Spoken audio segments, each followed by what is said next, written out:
Hey, Slick Talkers, thank you so much for tuning into this podcast. And I know that if you love this show, you'll also love my morning show called Good Morning Hospitality with my co hosts Michael Golden and Brandy Canali, as we spend 30 minutes every Monday morning to dive into the industry's top latest news and trending topics. So go check it out on wherever you find your podcasts at Good Morning Hospitality. And you can live stream with us on Monday mornings on LinkedIn, Twitter, Facebook, and of course, YouTube. Now, I hope you enjoy this episode. The better you can operate, monetize the work that you're doing and be efficient about it, the better off you'll be.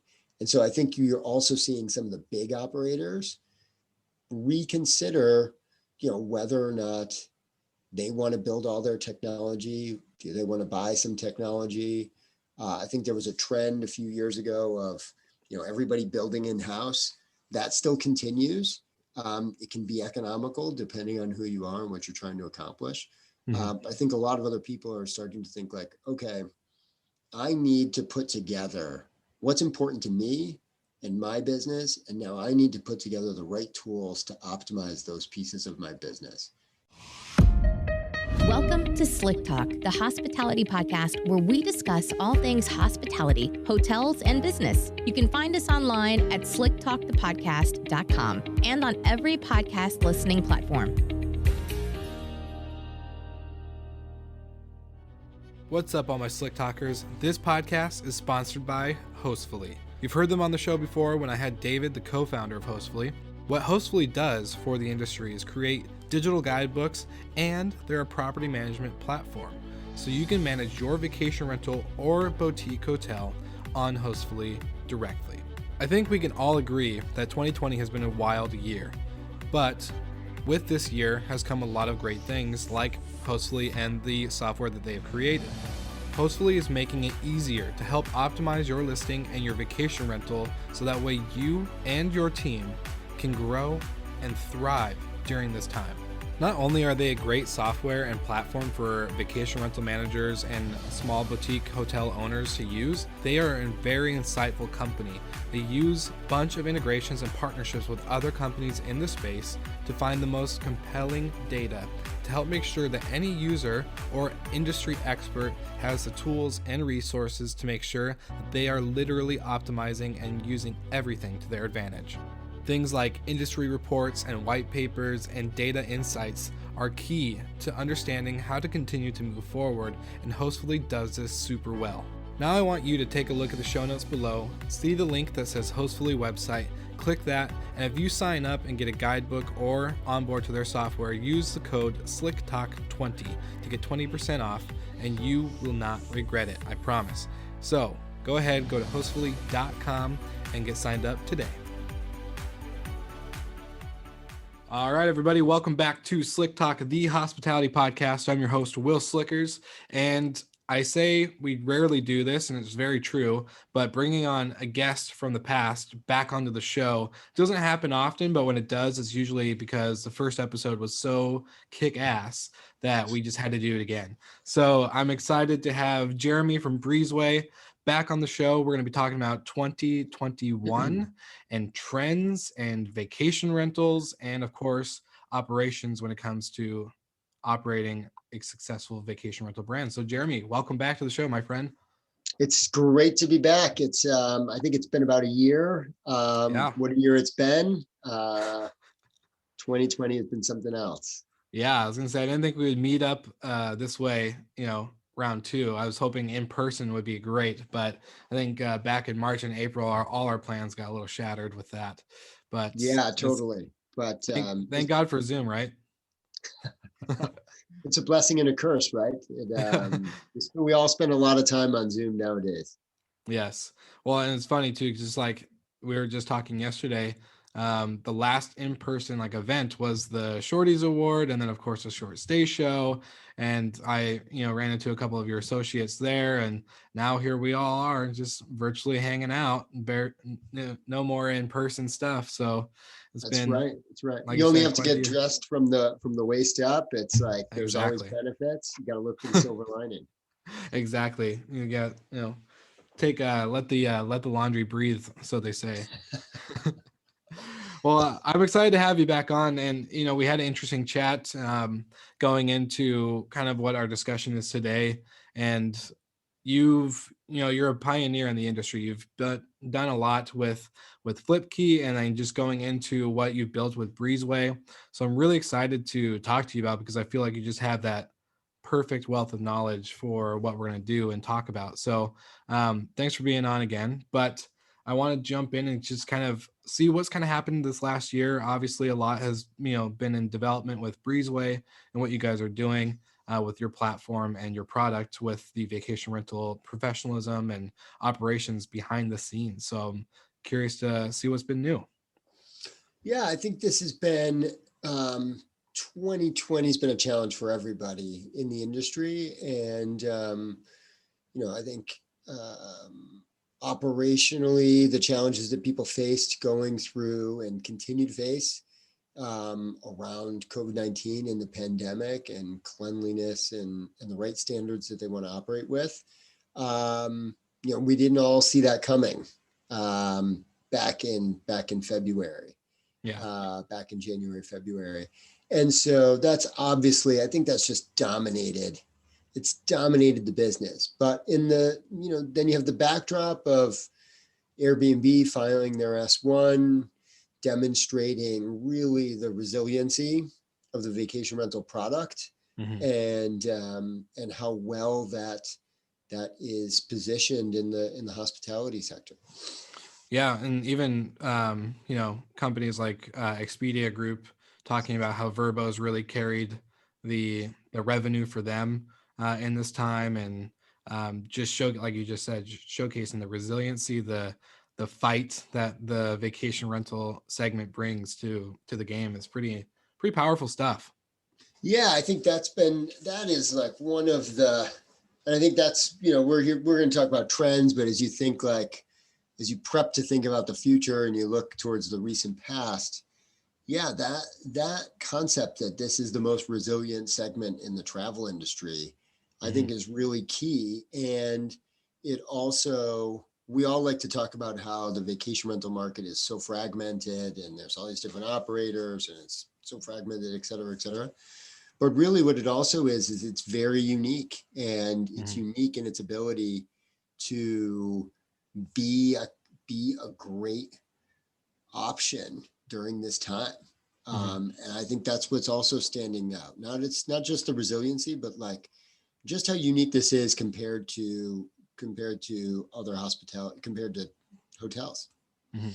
I was just off the top of your head, can you just maybe give us some insight? Why do you think we were the first segment in hospitality to recover so quick?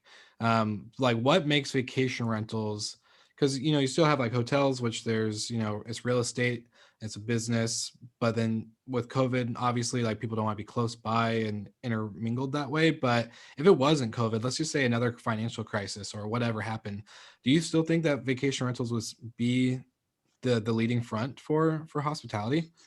Yeah, we fielded some of this back in 2008 with Flipkey, and vacation rentals they're not purely counter-cyclical, but they have a counter-cyclical element to them where a family, you don't totally cancel your family vacation. You just might change where you're going. So the people that might have flown for an international vacation when times are a little tighter, they get in the car and they drive, and they find a place closer to a drive-to destination. Or maybe you don't go to Disney and you go somewhere else. And so, or you do a multi-generational trip, and it's an opportunity to travel with family. And I think all of these really highlight the strengths of vacation rentals. And it's an economic, especially with large groups, it's an economic choice. It's a way to get together. Yeah.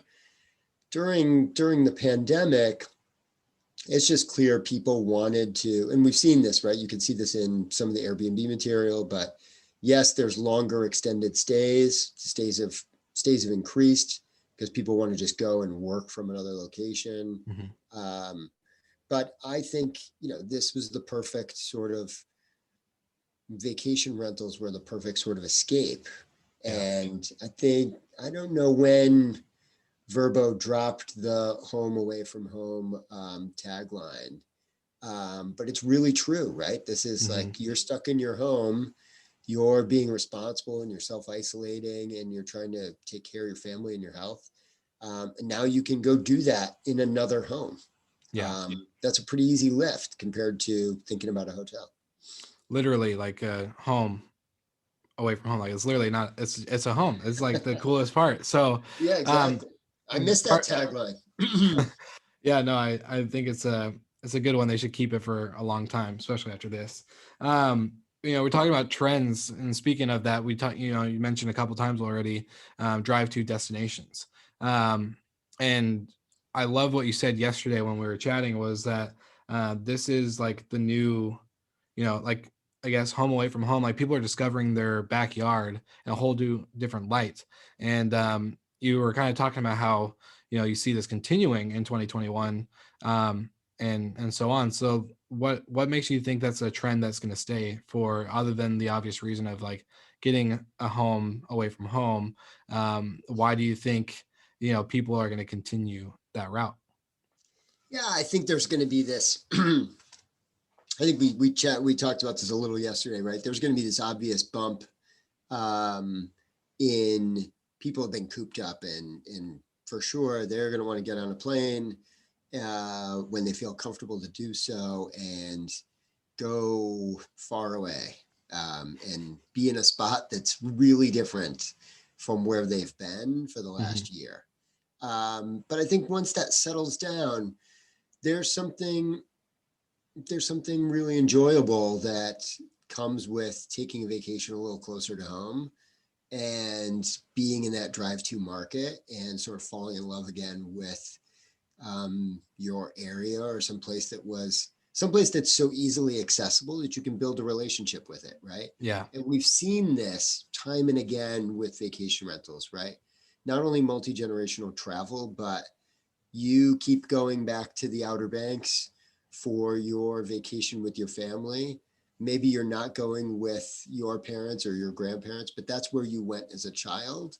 And so that's where you go with your family, and you just keep returning back to the same place. And I think this is an opportunity where people are starting to forge those same connections. So I think it's going to be resilient, and it's going to stay that way. This sort of lift in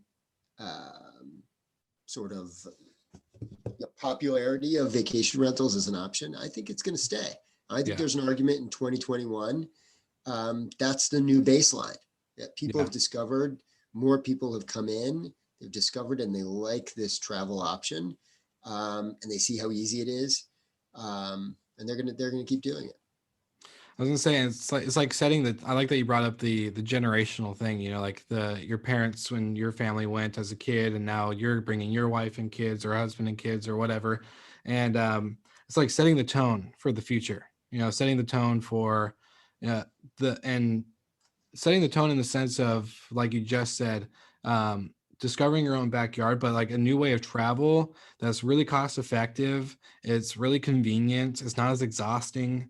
When it comes to like planes and international time zone differences and all the other things that go into our like 2019 levels of, craziness and travel and fun. I think it's really, really cool to actually think about that light. Yeah, I think it's the same thing, right? I think why would we think that? I mean, if you look at the material, right? People believe that work is going to change fundamentally post-pandemic, that remote work and the way we work is fundamentally going to change.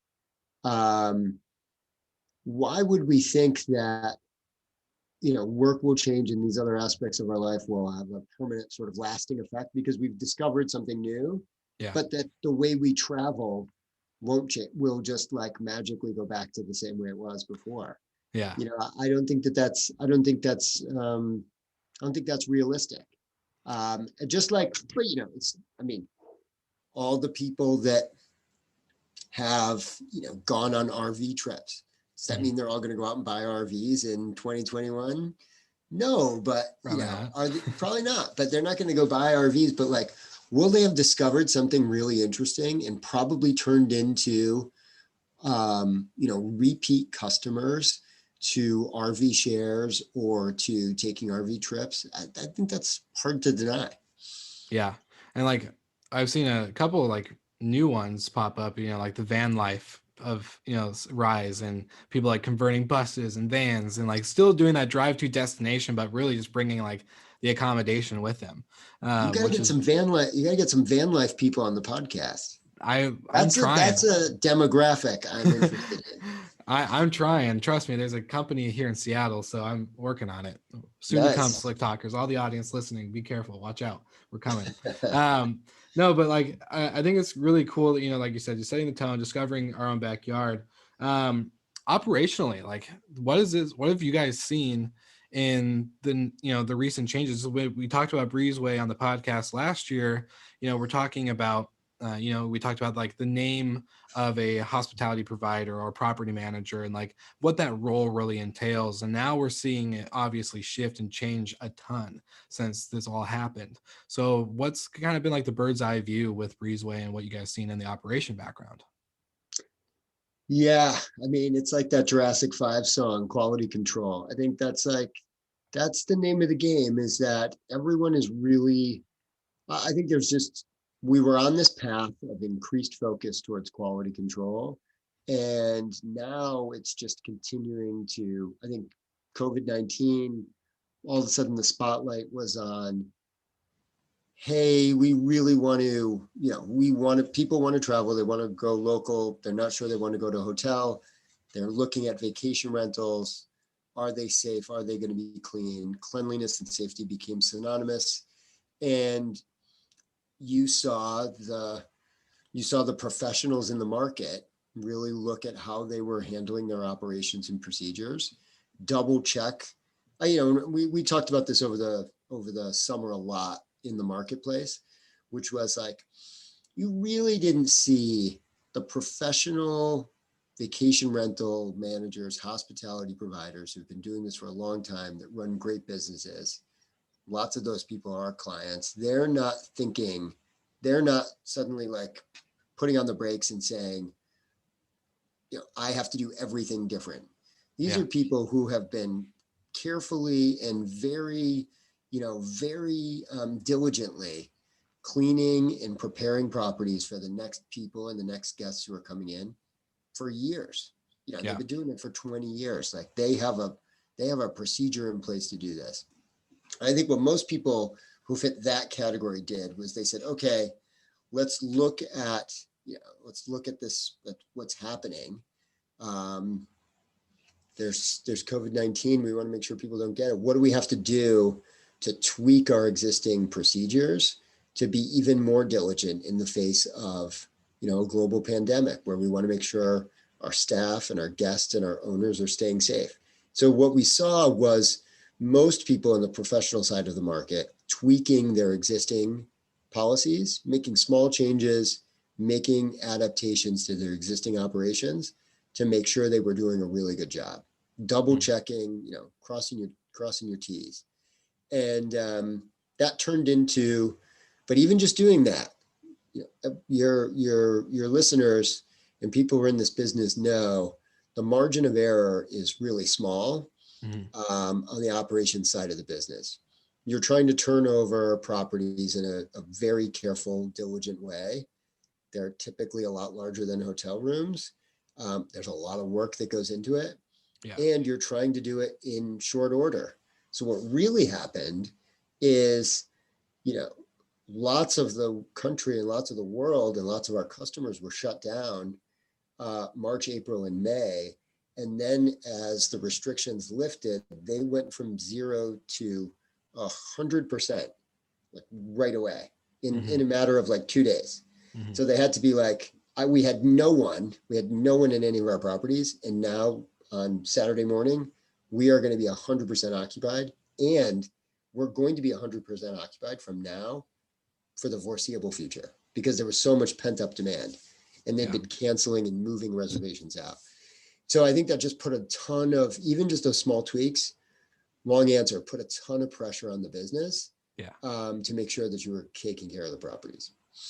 And so do you think that you talk about teams and property managers, you know, is that a rise you guys have seen as well when it comes to the vacation rental market? Is more rise in property managers? And I love the word that you said, quality control. I think finding what is standardized in the industry and not, when it comes to vacation rentals, is a key thing. So I'm kind of curious to hear your thoughts on that as well.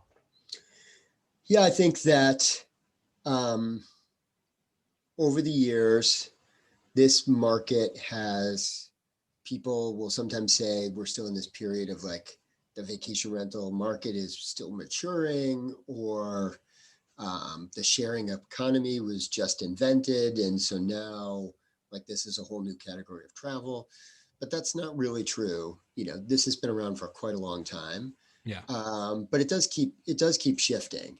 And I think the, added marketing opportunities for vacation rentals have created marketing challenges, which is how do I stand out now when everybody can be marketed on the same marketplace, same OTA? In some ways, the playing field has been leveled a little bit on the marketing side. And to really stand out, you have to be super diligent about it. You got to be on top of it. And I think now what we're seeing is the same thing. Same thing exists on the operational side. To really stand out, you have to be on top of it. And that's bringing new, I think that is going to, as far as trends go, I think that's going to put a lot of pressure on the owners who self-manage to how am I going to keep up? I'm already struggling a little bit to keep up on the marketing side. Yes, I only have one listing, but I have to keep optimizing, trying to optimize my rates, stay competitive. Now I really need to optimize my service. How am I going to deliver? I'm an owner who's self-managing this unit from far away. Like, how am I going to deliver this hospitality service? Really high quality. How am I going to maintain that quality control? It's not easy. And I think we'll continue to see as a growing trend, you'll see more and more folks from that market turn to property managers and leverage property managers more. I think property managers are in a great position to gain market share. Yeah. Well, I was going to ask too, do you think entrepreneurial, like, not saying that hotels and hoteliers and people that own and buy and flip hotels aren't entrepreneurial, because they are, but do you think with I think the right phrase would, be the entry level for vacation rentals, like the low barrier entry for that, with the increase in like the entrepreneurial bug that everyone pretty much gets when they start doing this, is what keeps making the vacation rental industry to continue to pivot and change. And that's why people are thinking it's like brand new, because there's so much growth and so much innovation happening at once that people are starting to notice it in a different way. That's why it looks so brand new to people outside of the industry. Yeah, it's a good question. I think there's some element to that. And that's definitely the demographic you highlighted is a real demographic, right? There's a lot of those people. A lot of them are your listeners. And there's a lot of people like that, which is awesome. And I think that makes the industry more dynamic. I'm not sure if those people are completely fueling the technology, whether it's coming like bottom up or it's just sort of, it's more coming top down. And by top down, I mean, just by virtue of guest and owner expectations changing, the market becoming more competitive, you're spending more money on marketing, your margins are getting a little tighter. There's a lot of top-down pressure, despite new entrants to the market that are saying, hey, you know what? I've got to keep thinking about how can I leverage technology to be better and better at this job? How can I be better and better at this job? I also think it's kind of a maturation of technology too. In that, I've been doing this for a while, from Flipkey to now Breezeway. But property tech, was not a thing, 5 years ago. Yeah. Like people weren't like, it was just becoming a thing. And, yes, property management software systems have been around for ages, and technology around property, marketing and operations, channel management, it's been around, but it hasn't had this like spotlight on it. And I think property tech has picked up more of a spotlight as well, even separate from the vacation rental industry.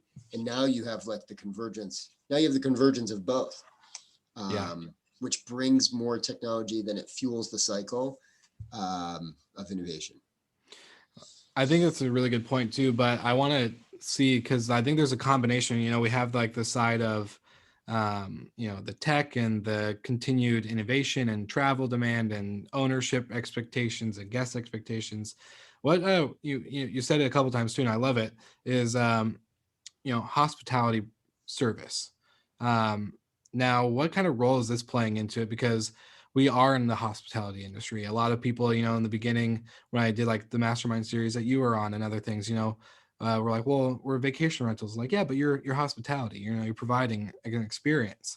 And so, what do you see that playing a role into how this is shifting as well, in the sense of experiences and moments and memories and all these other things that kind of go into what we're doing? Yes. I mean, I think from both the guest and the owner side, that sort of hospitality experience, I guess I'll start like super high level.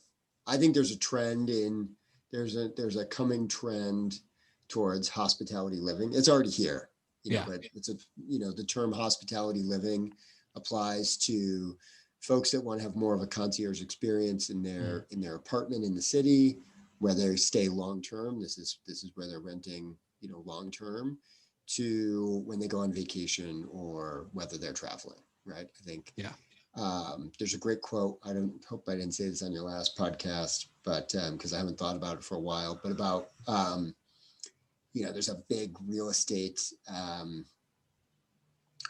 office, commercial real estate owner saying that, what WeWork taught everyone was that we're in the hospitality business as commercial office, as even in the commercial office space, we're in the hospitality business. And that's what we need to be delivering to our tenants, even in the office space context, which I think is like, that's super, to me, that's very, very interesting, because that is demonstrative of this convergence. And what does hospitality mean? It means service, and it means that's what you really have to deliver. So I think we're going to see a ton of movement there, where you see hospitality providers, property managers, hosts, and responsible operators getting more involved in the stay post-arrival and pre-checkout. Interesting. Yeah. And I think we're only scratching the surface of that, right? This is beyond, do you need me to drop off a bicycle or an umbrella or, beach chairs? I think this is really getting deeper and deeper into that vacation rental experience while you're at the property, and helping guide that entire experience. We know Airbnb is focused on experiences while at the property. We know the OTAs are keenly aware that growing the experiences portion of their business is a major opportunity, but they're seeing that and reacting to that, because that's what the guests, they're reacting to the market demand from guests for that. Yeah, that's really interesting, because I think the more people are shifting away from hotels and going to vacation rentals during this time, they're missing that kind of interaction, that little experience, that just little differentiator that makes you feel like, like I'm wanted here, I'm welcomed. It's like that warm fuzzy feeling we all get. I want to know, it's so interesting though, like, I didn't mean to cut you off, but it's so interesting that like you think about that, and then you start to think about mid-stay cleans. Yeah. But the home is such an important part of that experience. It's very easy, and hotels know you are not spending the whole day at the hotel room. Yeah. They know you are getting out and going, and they're going to have plenty of time during the day to come in and refresh and do a cleaning and set things up. Really challenging in the vacation home context, because the home is such a big part of the experience, you might not be leaving. Yeah.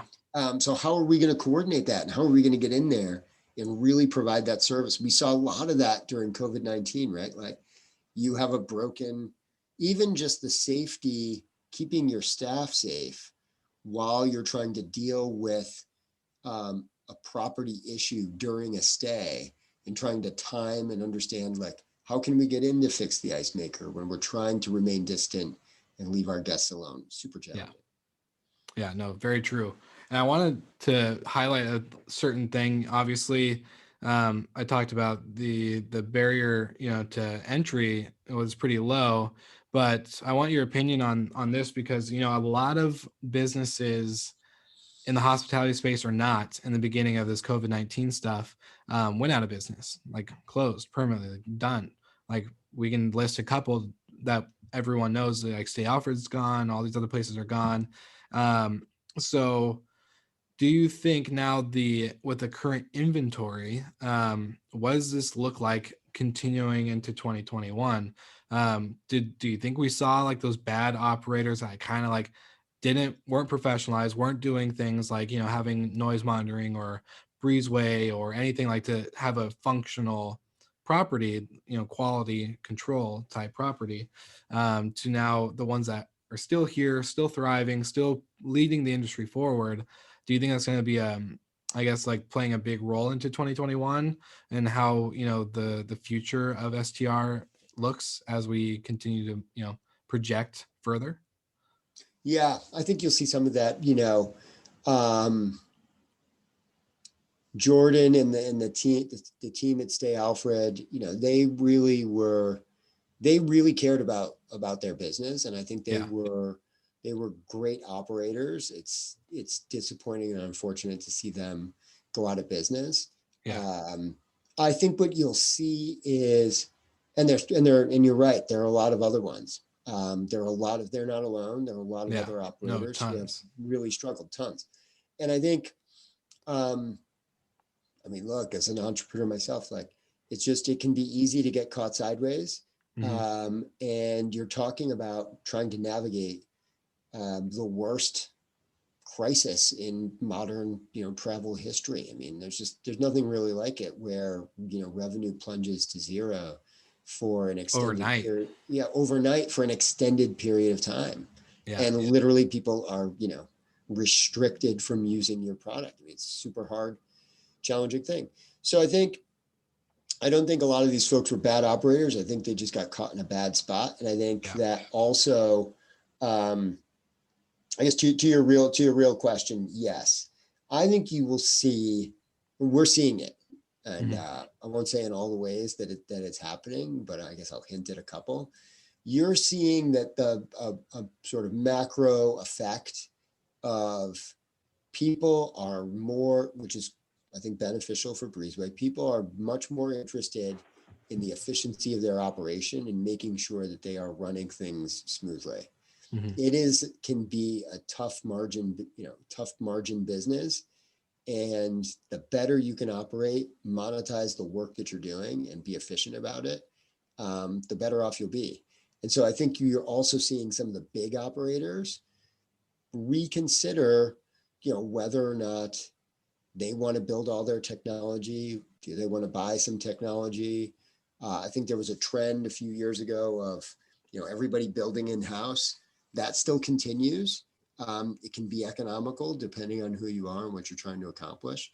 Mm-hmm. I think a lot of other people are starting to think like, okay, I need to put together what's important to me and my business. And now I need to put together the right tools to optimize those pieces of my business, which I think will also lead to the continuing trend away from an all-in-one solution to, every company thinking very diligently about what pieces of the business are important to them and picking and choosing the right tools to get the job done. Do you mean like, are you talking more like all-in-one solution, as in like a PM property management software that has a Breezeway capability, that has a API for this? Or are you talking like just an open API for all of them to be a plug and play for any kind of operator? Well, it would be great. I don't think we'll move to in the hotel space, which is a little, which has a pretty mature ecosystem of software. Yeah. Middleware and those open APIs are fairly common now. I don't know if we'll move to that sort of a system where all the PMS companies want to just have this open standard with everybody. Mm-hmm. Tend to think we're probably not going to get there. But, I do think, and we've seen a lot of this over the last few years, the property management software companies are very willing, almost all of them, very willing to have an open API and to help their customers pick and choose and find the right pieces to run their business. And they're more than, as well they should be, right? I mean, it makes total sense. They're smart to have their own, tools, smart to have their own revenue management, their own channel management. They want to provide a solution if that's what you want, but they also want to provide the optionality that if you don't like their solution or you feel you need something more, you can plug in and that can be facilitated. Yeah. And I think that's a foregone conclusion at this point, that's how, a good portion of the market wants to operate.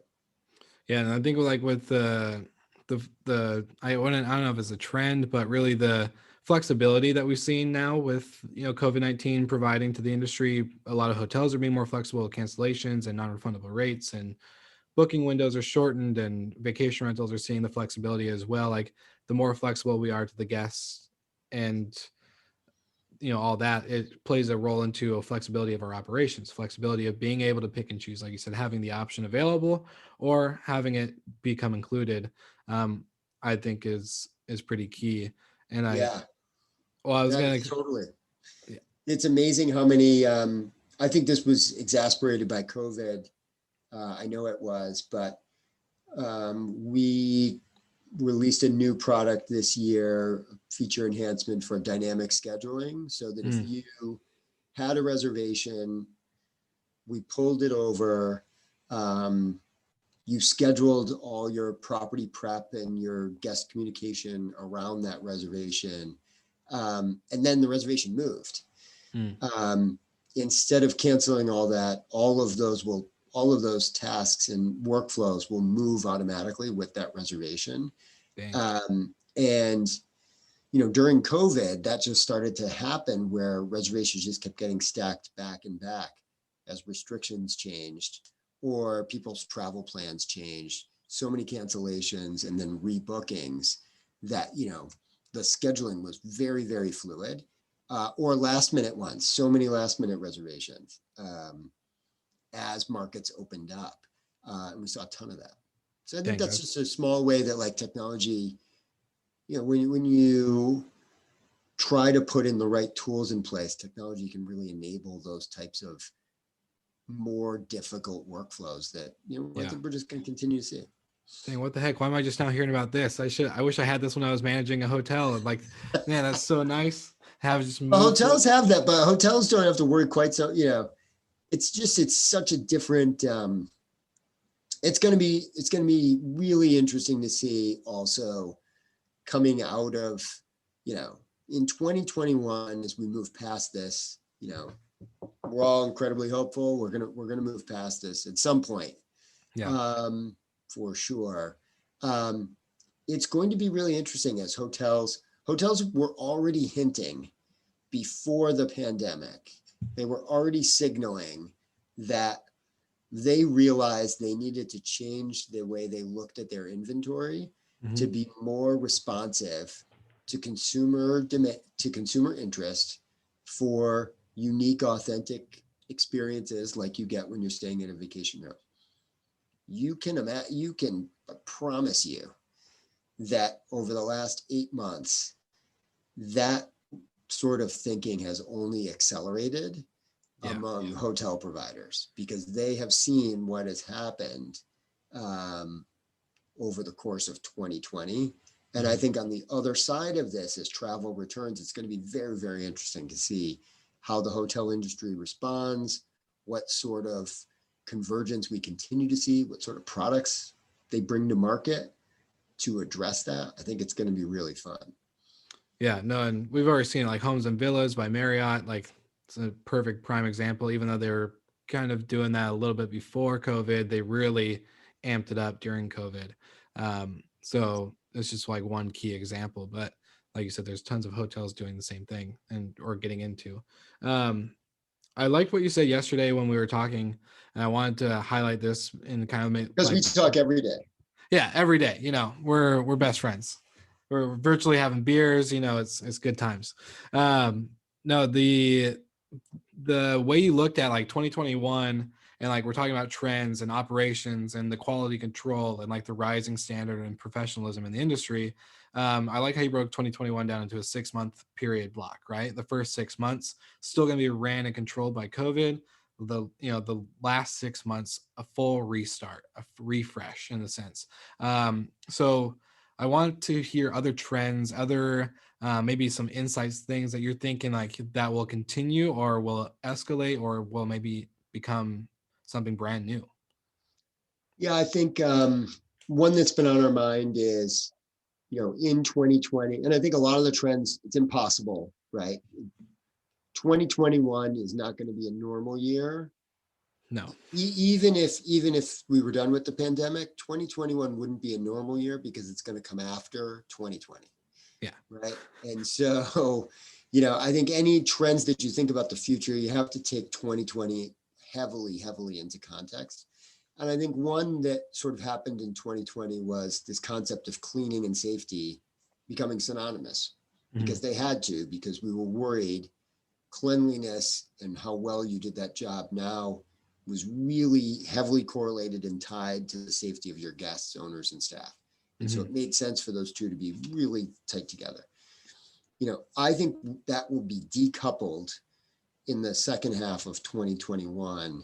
And as part of this increased focus on quality control and elevated standards, we will start spending a little more time talking about the safety of the property, the physical safety of the property, how well it's being maintained. And I think that will, in 2021, that's going to turn into a trend, and one that, barring another, please, I hope we don't have to go through this again anytime soon. Barring something like this, I think this will be a main focus of the industry over the next few years. And really thinking about, everybody has a vested interest in this. The OTAs have a vested interest in quality control, not just cleanliness, but how the property is maintained and cared for, how you interact with the guest. Local regulators have a highly vested interest in how this goes too. They want to make sure that if the utilization of these properties, I think that's going to be, that's a whole separate trend, but I'll mention it as part of this context, which is like how these properties are used and part of a neighborhood and part of a local community is going to receive a little bit more scrutiny. Hasn't been lost on local regulators that vacation rentals are really popular. They're paying attention and they want to understand, hey, we need to know what's happening here. We need to understand how people are coming into our area and interacting with these properties, what's the impact with neighbors, et cetera. And one of the things they're going to be focused on is, okay, great, higher utilization of these properties. How well are they being maintained? They're not commercial properties, get that, but like, what's happening? There's a lot of turnover. There's a lot of use.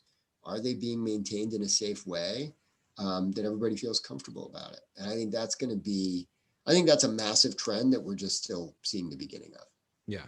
Well, for those regulators, they just need to listen to a podcast. Like that's it. They just need to hop on Slick Talk or Matt Landau's Unlocked or whatever, and just get on the train. They need to learn. So they do need to learn. They need to learn. I think they're willing to, though. I think not everywhere, but I think they are willing to learn. And I think, I just think they want to make sure that they're providing a great product to people who are coming and interacting with their area. And they want to make sure everybody's safe doing it, and it's a responsible part of their tourism playbook.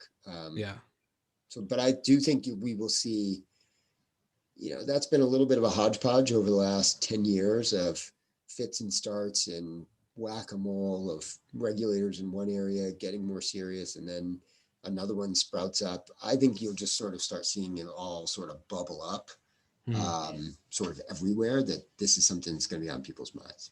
Yeah. And I like that you brought up the fact of, like the OTAs have an interest in this, like the professionalism and how we're interacting with guests.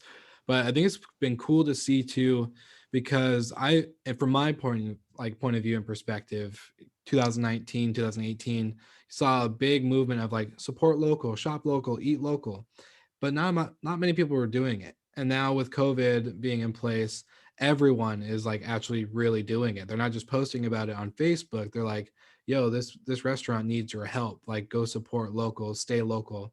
And vacation rentals have been playing a huger role in the sense of they're not representing, the OTA or the property manager or the owner. They're representing their community. They're representing their neighbor in the sense of, like, I live next door to a couple restaurant owners, or to the person that has the brewery down the street, or the coffee roaster, or the honey hive, like all these things. Now you're representing a community that really does need it. Like, the local movement is now like actually not a hashtag thing on Facebook. It's a legit movement of people operating and acting on, which has been the coolest thing. Cause like so many Airbnb operators, like people that, do like arbitrage or property management, they, could do it anywhere. They could be on the beach sipping a margarita and just be, doing what they want. But now they're really like showcasing their local community in a broader perspective, kind of like how hotels or other, tourist attractions do, right? They showcase the area, their destination. So it's kind of cool to see vacation rentals really jumping up that role. Yeah, and I think there's new initiatives in place, on the national level with VRMA and with other organizations to really reconsider, what is the relationship between vacation rentals, short-term operators, and their neighborhood and their local regulations. And I think we'll see a lot of that. And yeah, of course, couldn't agree with you more. People are much more aware of the impact that they can have on a local level to support their business and sort of support their community. Do you have a honey hive? We do. Yeah. Like I want some of that. Yeah, a couple of my clients, like we have a coffee roaster, and then one of my clients has they do 2 vacation rental properties on their land, and they grow honey with, they have a beehive, and they do like little jars of honey when they check in, and it's super cool. I love it. I love that. That's amazing. Yeah. And that's how it's supposed to be. But that's a great example. Like those 2 people, they are not, they are not like doing it from anywhere, sipping a margarita on the beach, right? They are invested in that experience, and they are invested in what it's like for somebody to come to their home, come to their property, and have a really good hospitality experience. And I personally think like the people who want to do it from anywhere, who are going to be sipping that margarita, like, they are going to be forced to, they may not call this person a property manager. Yeah. They might not be a large business that's been in business for 20 years, or one of these entrepreneurs who's starting a new one, has big aspirations to grow, but somebody is their property manager, and their relationship with that person is going to become more and more critical and important to the success of how they rent that unit.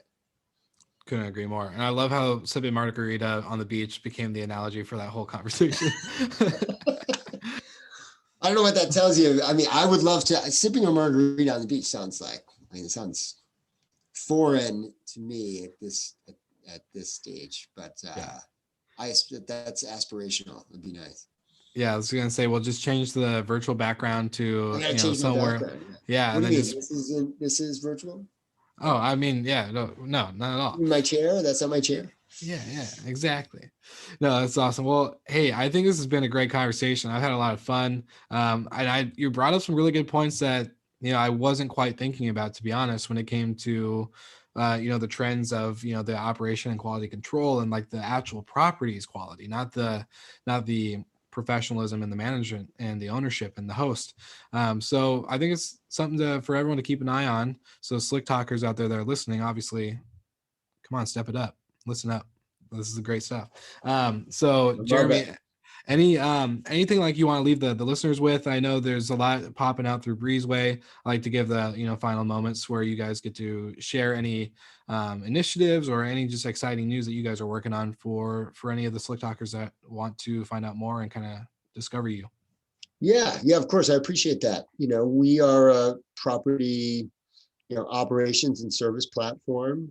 The whole idea is, it's going to be hard to do this job. It's getting harder. And if you have some smart tools that can help you, you can really gain some efficiency and you can deliver a better experience. So we're working diligently on more and more automation. We've got some cool stuff coming out. We've added a lot to our messaging product.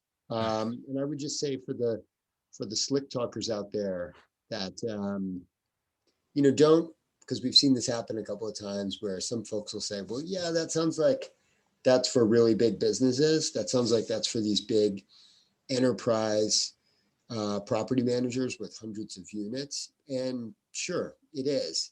But the fact is, like, people who have smaller inventory and they really want to dial it in, this is going to be more and more what's expected of you. And you should take every advantage to that you have to operate just like the big folks. And so we're happy to talk to you about it.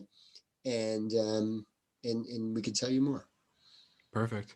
Well, hey, I appreciate the conversation. And for anyone who's listening, everything in the show notes will be linked and you'll have access to everything we've talked about, anything that's mentioned, all the stuff going back to Breezeway. So it'll be at the, power of your fingertips right there.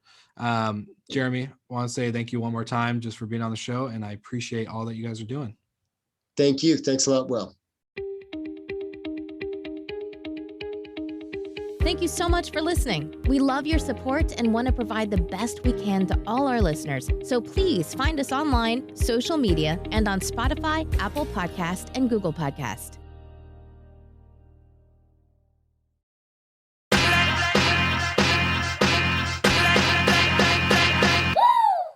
What's up, everybody? If you've gotten this far into the episode of Slick Talk, the Hospitality Podcast, then you are amazing, and thank you so much for tuning in. We want to send you two places really quickly. If you can, check out the show notes and click the hospitality.fm link. Check out all of our other shows on the podcast network. And don't forget, if you have someone that you want to hear on the podcast, then fill out the guest fill out form so that way we can get them on the show. Thank you so much for tuning in, and I hope you enjoy another episode of Slick Talk, the Hospitality Podcast.